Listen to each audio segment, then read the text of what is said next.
Devletlerde. Bilen o golden adi. Mengilen işin yok öyle.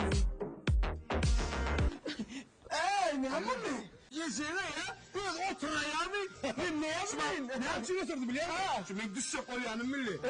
Ararmıyım da aşağı oturuyorum ben düşüyen. Yani şu an milyon oturuyor. Ne şeydi oturuyor. Ne şey koyayım okuyor etme oturuşunu. Ay yazıklar dere oturuşunu.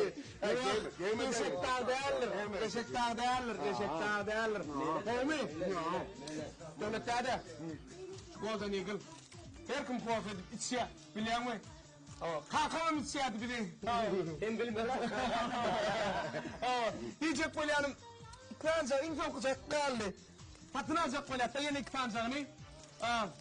10 manat kar ver ha. İşe mi vurdun? Doğru muydun? Vurdun. Biliyorum diyarla verim ya Avrupa ya. Biliyorum anırdım ne açıdan? Ne travma kendi olmak biliyorum. Kendi olmak biliyorum. İşe para. Angrera bilen işe angrera lalo. Akşiyatron yalo. Akşiyatron. Yalo. Muham çıkan yalo. Abaraba.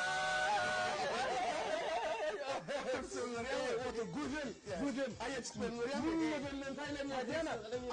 Abi işte işetler biliyor musun? Ündürmeyle kazanırdım da olur. İyilik kapıyla. Değilik kamal arkada.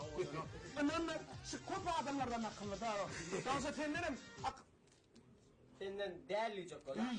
Değerli çok. Yok. Kopa adamdan. Kopa adamdan. Ben diyecek böyle hanım. 10 manat kardına gayret ettin ama. Yonki ne travma var o yonki. Eşek yana ovadan. Her aydan eşek ovadan. 10 manat. İşte mi?